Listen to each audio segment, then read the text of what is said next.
Good morning બાળકો, મજામાં હશો? પ્રકરણ 6 વિકલિતના ઉપયોગો 21 લેક્ચરનું કામ આપણું કમ્પ્લીટ થઈ ચૂક્યું છે. ઘણા બધા દાખલાઓ આપણે કરી ચૂક્યા અને અત્યારે ચાલી રહ્યા છે મહત્તમ ન્યૂનતમ મૂલ્યના દાખલાઓ. અને હવેનો ટોપિક જે છેલ્લા 3-4 લેક્ચરથી ટોપિક ચાલે છે એમાં લગભગ રોજના લેક્ચરમાં આપણે 2 જ દાખલા કરીએ છીએ, પણ બધા જ દાખલા બહુ સ્ટાન્ડર્ડ દાખલાઓ છે. આજના લેક્ચરમાં પણ માત્ર 2 દાખલા કરવાના છે, બરાબર છે? ચાલો સ્ટાર્ટ કરીએ. સ્વાધ્યાય 6.5 આપણું ચાલતું હતું. સ્વાધ્યાય 6.5 આપણું ચાલતું હતું. 6.5 માં છેલ્લે આપણે 23 નંબરનો દાખલો કર્યો હતો. છેલ્લે આપણે કયો દાખલો કર્યો હતો? 23 નંબર. તો ચાલો અત્યારે આપણે સ્ટાર્ટ કરીએ 24 નંબરનો દાખલો. સ્વાધ્યાય 6.5 ની અંદર 24 નંબરનો દાખલો. બાળકો ધ્યાન રાખજો, આજના લેક્ચરમાં એટલે કે 22મા લેક્ચરમાં 24 અને 25 આ 2 દાખલાઓનું કામ થવાનું છે. બંને દાખલા બહુ સારા છે. ચાલો જોઈએ. લંબવૃત્તીય શંકુની વક્ર સપાટી ન્યૂનતમ હોય. જો બાળકો અહીંયા કુલ સપાટી નથી લખી, માત્ર વક્ર સપાટી, તો જે શંકુ હોય એને ઉપર તરફનો જે પ્રદેશ છે એની વાત કરી છે. નીચે જે સર્કલ છે એ આવે નહીં ત્યાં આગળ, એટલે અહીંયા આગળ વક્ર સપાટી લખી દઉં. શંકુની વક્ર સપાટી ન્યૂનતમ. શંકુની વક્ર સપાટી કેવી બતાવવાની છે? ન્યૂનતમ. એટલે આપણને ખ્યાલ આવી ગયો આ એક વાક્ય ઉપરથી કે જે વિધેય બનાવવાનું છે એ વિધેય શંકુની વક્ર સપાટી એટલે કે પાઈ આર એલ એનો ઉપયોગ કરીને બનાવવાનું. બરાબર છે? પાઈ આર એલ અહીંયા આગળ 2 ચલ છે, આર અને એલ કેવી રીતે કન્વર્ટ કરીશું એકબીજાને જોઈશું. પણ અહીંયા ન્યૂનતમ બતાવવાનું છે એટલે કે f ડબલ ડેશ જે મળે હંમેશા ગ્રેટર ધેન 0 મળશે. હંમેશા ગ્રેટર ધેન 0. ચાલો એક વાત થઈ. લંબવૃત્તીય શંકુની વક્ર સપાટી ન્યૂનતમ હોય અને ઘનફળ આપેલ હોય, એટલે ઘનફળ આપેલું છે મતલબ ઘનફળ અચળ છે. અહીંયા લખીએ ઘનફળ આપેલ છે મતલબ ઘનફળ કેવું થઈ ગયું આપણી જોડે? અચળ છે. બરાબર છે? ઘનફળ અચળ છે, આવું આપેલું છે. આગળ વાત કરીએ ત્યારે શંકુની ઊંચાઈ એટલે કે શંકુની ઊંચાઈને આપણે h ધારીશું. શંકુની ઊંચાઈ એ તેના આધારની ત્રિજ્યા કરતા, બરાબર છે? શંકુની ઊંચાઈ એટલે h તેની આધારની ત્રિજ્યા કરતા વર્ગમૂળમાં 2 ગણી છે. એટલે અહીંયા આગળ શંકુની ઊંચાઈ તેના આધારની ત્રિજ્યા કરતા √2 ગણી છે તેવું સાબિત કરવાનું છે. બાળકો જોતા રહેજો, દાખલો ઘણો સહેલો છે. દાખલો ઘણો સહેલો છે. ઓકે, ચાલો પહેલું હું આકૃતિ દોરી દઉં. આકૃતિમાંથી આપણે ધારી લઈશું કે શંકુની ઊંચાઈ કેટલી છે, ત્રિજ્યા કેટલી છે અને તેની તિર્યક ઊંચાઈ શું છે. બરાબર? ચાલો પહેલું હું શંકુ દોરી દઉં. બાળકો તમે લોકો શંકુ દોરો ત્યારે ખાસ સ્કેલનો ઉપયોગ અવશ્ય કરજો. બરાબર છે? સ્કેલનો ઉપયોગ અવશ્ય કરજો જ. ચાલો આ થઈ શંકુની ત્રિજ્યા r, અહીંયા આગળ થશે શંકુની ઊંચાઈ h અને આ એની તિર્યક ઊંચાઈ. ચાલો પહેલા ધારી લઈએ પછી આપણે વાત કરીએ છીએ. ધારો કે શંકુની ઊંચાઈ, શંકુની ઊંચાઈ, ત્રિજ્યા તથા તિર્યક ઊંચાઈ. તિર્યક ઊંચાઈ એટલે શું કહેવાય બાળકો? ત્રાસી ઊંચાઈ. તિર્યક ઊંચાઈ અનુક્રમે ચાલો ઊંચાઈ h, ત્રિજ્યા r તથા તિર્યક ઊંચાઈ l છે. ચાલો કે ઇન્ફોર્મેશન આપી છે. હવે જે વધારાનું આપ્યું છે શરત એક આપી છે, ઘનફળ આપેલું છે તો શંકુનું ઘનફળ 1/3 પાઈ આર સ્ક્વેર h. ચાલો હવે શંકુનું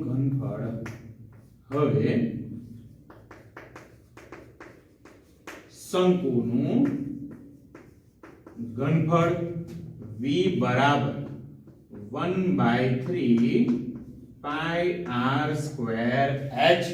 ચાલો આટલી ઇન્ફોર્મેશન મળી. અને હવે મહત્તમ ન્યૂનતમ શું? તો શંકુની વક્ર સપાટી ન્યૂનતમ બનાવવાની છે. ચાલો અહીંયા આગળથી હું સ્ટાર્ટ કરું.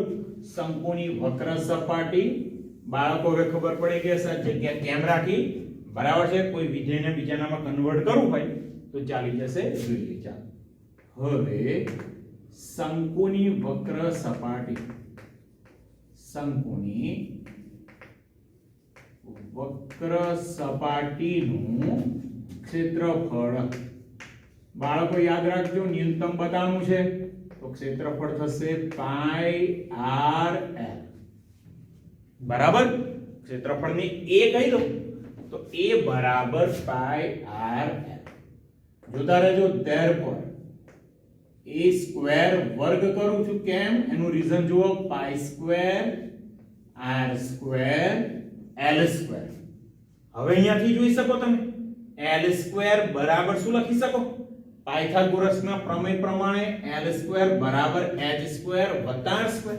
તો અહીંયા એલ સ્ક્વેર ની જગ્યાએ એવું કંઈક લખી દઉં તો a square is equal to pi square r square l square, એટલે થશે h નો વર્ગ વત્તા r નો વર્ગ, h સ્ક્વેર વત્તા r સ્ક્વેર.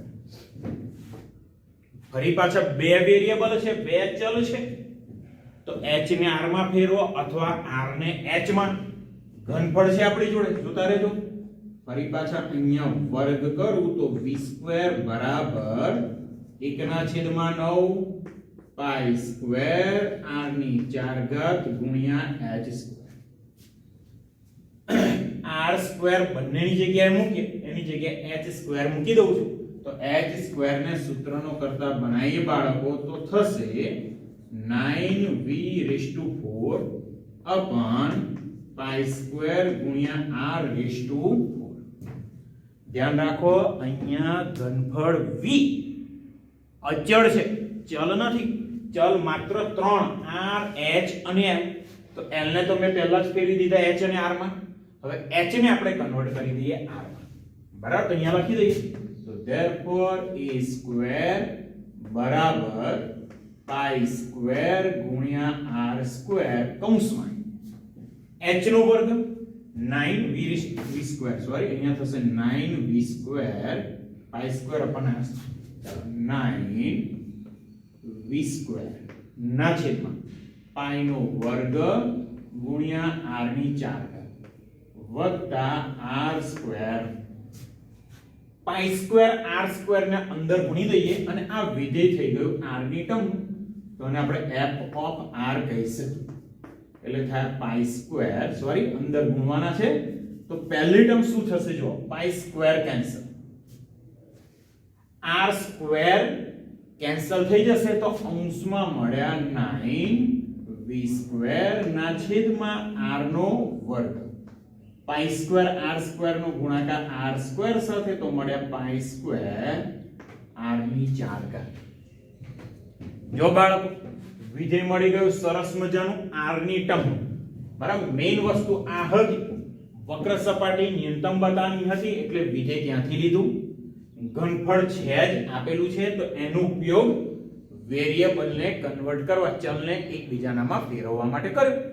ચાલો વિકલન કરી દઉં એક વખત f ડેશ r. ચાલો 1 upon r સ્ક્વેર નું વિકલન -2 upon r ક્યુબ તો -9 દૂર થવાના 18 v સ્ક્વેર ના છેદમાં r ની 3 ઘાત, અહીંયા આગળ r ની 4 ઘાત નું વિકલન 4r ક્યુબ, એટલે અહીંયા આગળ થશે 4 પાઈ સ્ક્વેર r ની 3 ઘાત.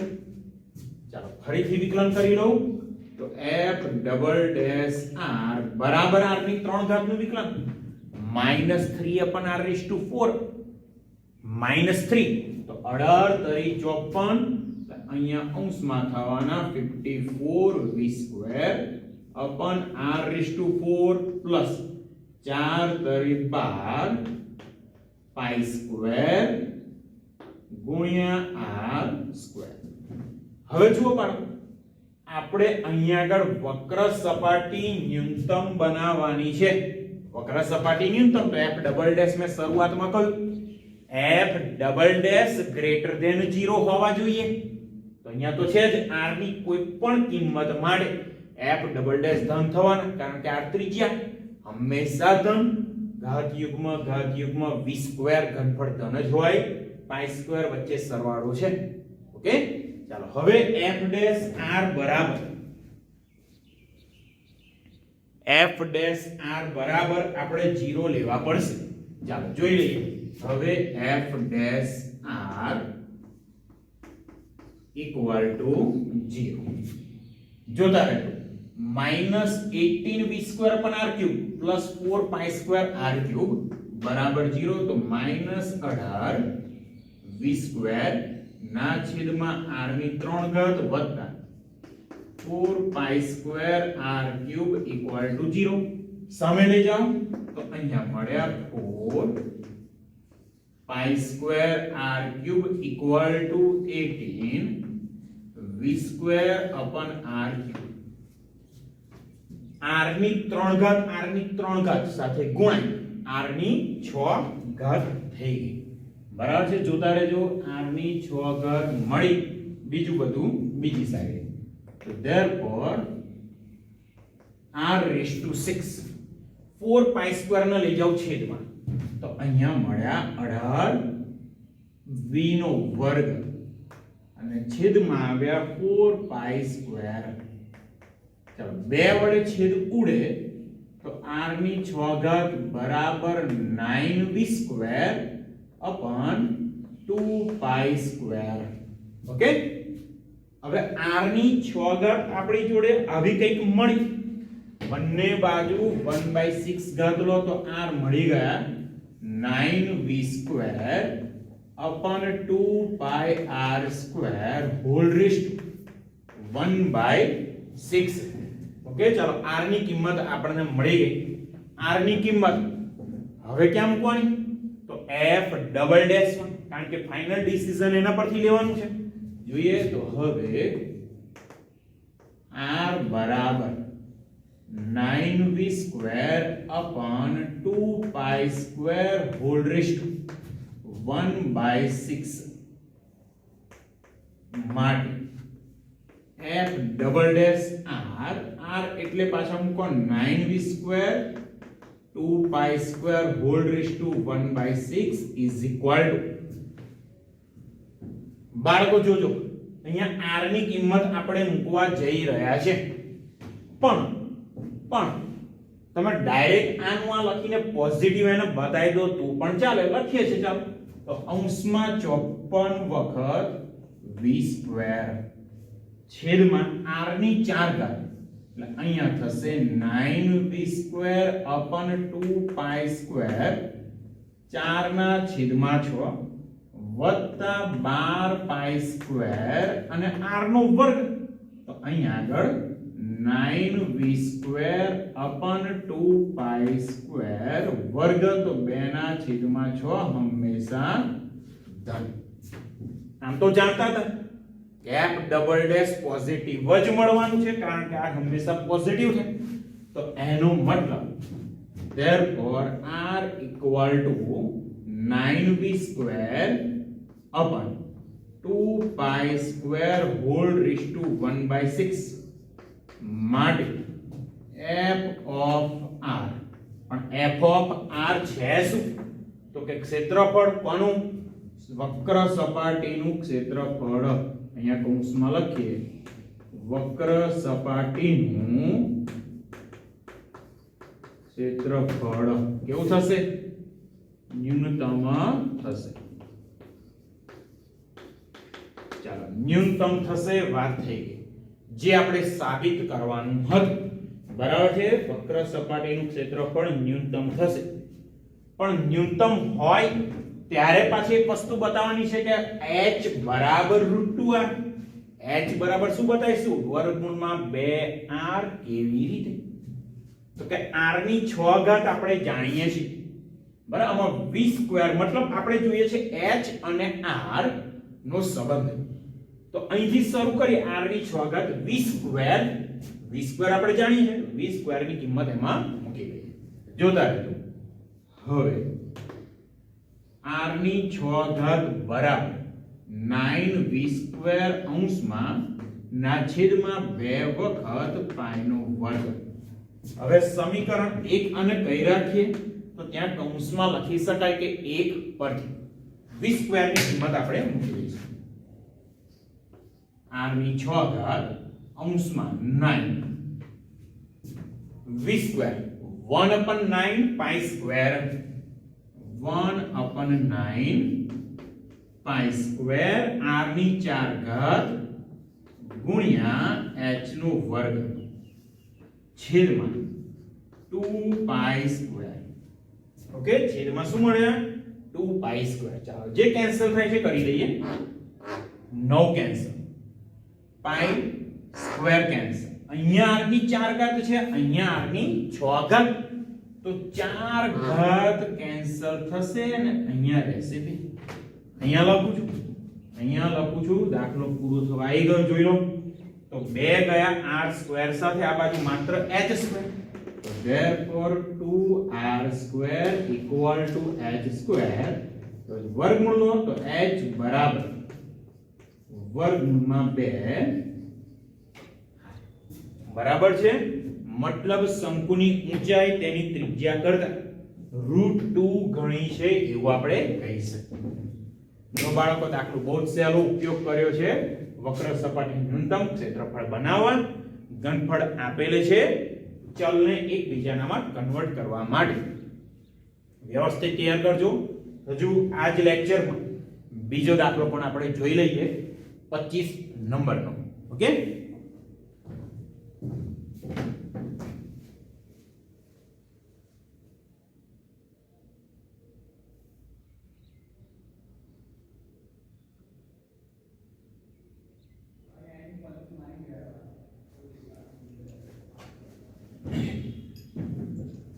ચાલો બાળકો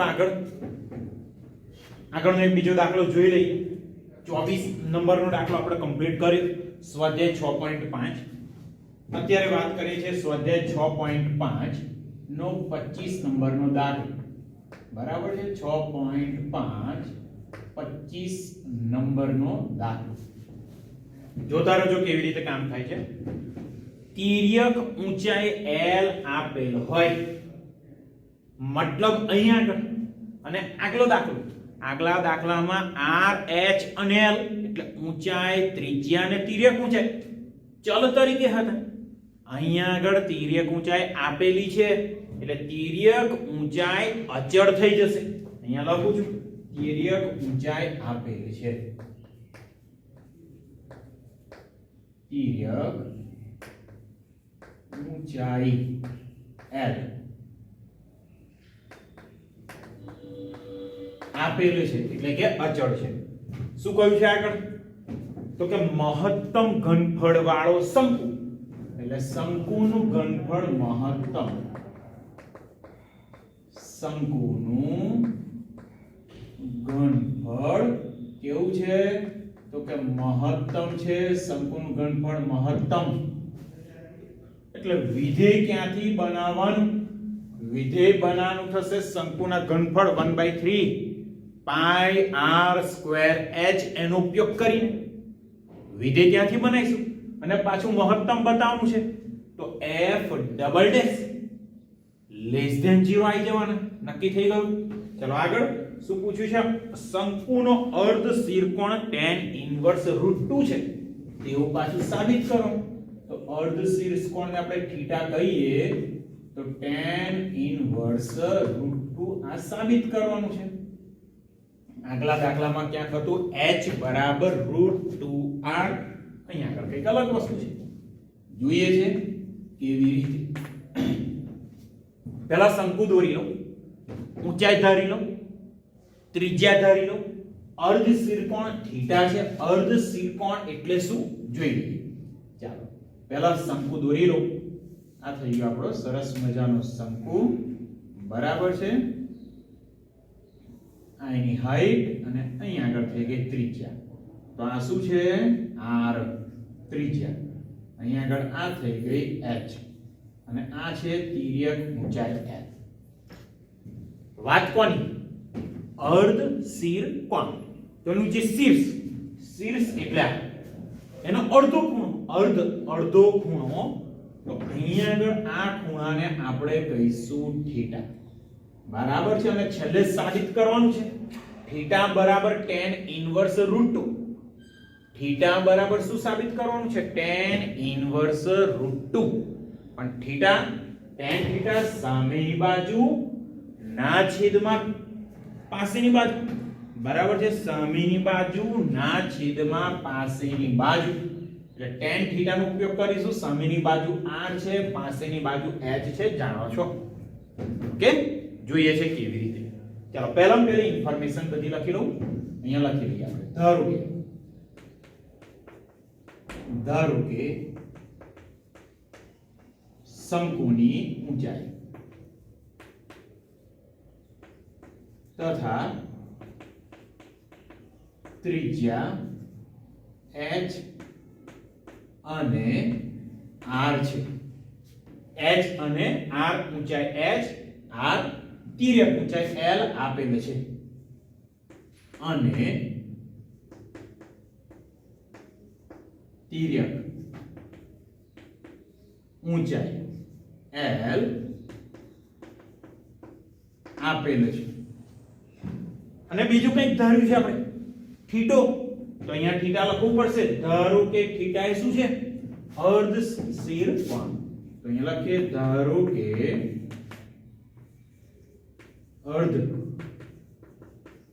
શિરકોણ થીટા છે, બરાબર. અર્ધ શિરકોણ થીટા છે, આપણે ધારી લીધું છે, ધારવાનું હતું એ. ઓકે, અર્ધ શિરકોણ થીટા છે. સોરી, અહીંયા અર્ધ શિરકોણ થીટા. હવે અહીંયા આગળ l આપેલા છે. તો પાયથાગોરસના પ્રમેય પ્રમાણે l² = h² + r² લખી શકીએ આપણે, બરાબર છે. જોઈ લઈએ, લખી લઉં છું. તો હવે l² = h² + r². આનો ઉપયોગ ક્યાં કરીશું? ક્યાં આગળ? તો કે વેરિયેબલને બદલવા માટે. ચાલો હવે વિધેયની વાત કરી લઈએ. શંકુનું ઘનફળ મહત્તમ જોઈએ છે. તો હવે શંકુનું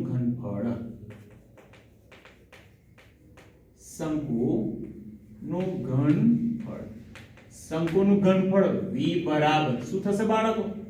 1/3 પાઈ r²h. તો r ને h માં અથવા h ને r માં ફેરવવા પડશે. તો અહીંયાથી ઈઝીલી r² ને સૂત્રનો કરતા બનાવી શકાય. અહીંયા જોઈએ r² બરાબર l² માઈનસ h². જો સૂત્રનો કરતા થઈ ગયું, લખી દઉં છું અહીંયા. તો v ઇક્વલ ટુ અહીંયા લખું છું π/3 r² એટલે l² minus h² into h. ચાલો h ને કૌંસમાં ગુણી દો તો અહીંયા થાય π/3 l²h માઈનસ h ની 3 ઘાત. શું કહેવાનું આને? તો કે આ વિધેય આપણું થઈ ગયું f ઓફ h. હવે તો બહુ સિમ્પલ થઈ ગયું. f dash h f double dash h બે વખત વિકલન કરવાનું છે. તો therefore f ડેશ h બરાબર π/3 h નું વિકલન થઈ ગયું એક. તો અહીંયા l² માઈનસ h ની 3 ઘાત નું વિકલન 3h². ચાલો બીજી વખત વિકલન એટલે f ડબલ ડેશ h બરાબર π/3 l² નું વિકલન. ઓબ્વિયસ l² આપેલ છે, અચળ છે, તો વિકલન થવાનું 0 અને -3h² -6h. જોઈ લો લેસ ધેન થવાના જ છે. તો મહત્તમ તો આવી જ જવાનું, બરાબર. નેગેટિવ મતલબ ઋણ ચિહ્ન છે. હવે f ડેશ h બરાબર 0. હવે f ડેશ h બરાબર 0. બાળકો હવે તો બહુ સહેલું છે. π/3 0 નથી થવાના, તો therefore શું લખાશે? l square minus 3h square equal to 0. તો therefore 3h square બરાબર l square. તો h નો વર્ગ બરાબર l નો વર્ગ ભાગ્યા 3. ચાલો વર્ગમૂળ લો તો h બરાબર l upon √3. ક્યાં કિંમત મૂકવાની? f ડબલ ડેશ માં આ કિંમત મૂકવાની છે. જોજો હવે તો બહુ જ ઓછું રહ્યું છે. તો હવે h બરાબર l upon √3 માટે f ડબલ ડેશ h ની જગ્યાએ લખું છું l upon √3 બરાબર છે ઇક્વલ ટુ π/3 ખરા, π/3 અહીંયા છે -6h ની જગ્યાએ l upon √3 લેસ ધેન 0, ઋણ ચિહ્ન છે એટલે. ચાલો લેસ ધેન 0 મળી ગયા. તો આનો મતલબ therefore h બરાબર l upon √3 માટે f of h. પણ f of h એટલે શું? તો કે શંકુનું ઘનફળ. અહીંયા કૌંસમાં લખીએ આપણે શંકુનું ઘનફળ કેવું થશે? બરાબર છે મહત્તમ થશે. શંકુનું ઘનફળ મહત્તમ થશે. સાબિત થઈ ગયું. હવે વાત આવી અર્ધ શિરકોણ થીટાની. તો tan થીટા બરાબર સૂત્ર કયું? r upon h. r ના છેદમાં h. કેવી રીતે? તો r ના છેદમાં h, h ની જગ્યાએ l upon √3 લખી લઈએ. બરાબર છે. કોની જગ્યાએ? h ની જગ્યાએ તો આપણે લખી દઈશું l upon √3 અથવા તો √3h l બરાબર આવું લખી શકીએ. ચાલો અહીંયા આગળ ધ્યાન રાખો કેવી રીતે કામ થશે. હવે બિલકુલ અહીંયા ધ્યાન, tan થીટા બરાબર સામેની બાજુ r ના છેદમાં h. તો therefore tan થીટા બરાબર r સ્ક્વેર વર્ગમૂળમાં l square minus h square બરાબર છે r સ્ક્વેર આપણે જાણીએ છીએ l square minus h square. તો r ની જગ્યાએ વર્ગમૂળ મેં કરી. ક્લિયર? ચાલો l બરાબર √3h તમે આવું લખી શકો. બરાબર છે. l બરાબર શું લખી શકો? √3h. તો અહીંયા આગળ થવાના l સ્ક્વેર, અહીંયા કૌંસમાં લખીએ h બરાબર l upon √3. તો l બરાબર √3h વર્ગ કરો 3h square minus h square ના છે. જોઈ લો 3h square minus h square 2h square. તો therefore tan થીટા બરાબર વર્ગમૂળમાં √2h સ્ક્વેર છેદમાં h. તો therefore tan થીટા બરાબર અહીંયા મળ્યા √2 બરાબર છે h સ્ક્વેર નું વર્ગમૂળ h કેન્સલ. તો tan થીટા બરાબર √2. તો થીટા બરાબર શું? tan ઇન્વર્સ √2 બરાબર છે. થીટા બરાબર tan ઇન્વર્સ √2. બિલકુલ ધ્યાન રાખજો, બહુ જ સરળ દાખલો છે, એકદમ સહેલો દાખલો છે. ઓકે 6.5 નો 25 નંબરનો દાખલો. અને અહીં આગળ આપણે જે સાબિત કરવાનું હતું એ સાબિત થઈ ગયું કે અર્ધ શેરકોણ tan ઇન્વર્સ √2 છે. ચાલો બાળકો આના પછીનો દાખલો 26 નંબરનો થોડો ઘણો આના જેવો છે. બરાબર છે, થોડો ઘણો આના જેવો છે. લંબવૃત્તીય શંકુનું પૃષ્ઠફળ. ચાલો ને હું ગણાઈશ. બરાબર છે. લેક્ચર અહીંયા પૂરો કરું છું. વ્યવસ્થિત તૈયારી કરી લેજો. દાખલા બહુ જ એટલે કે બહુ જ સહેલા છે. ઓકે.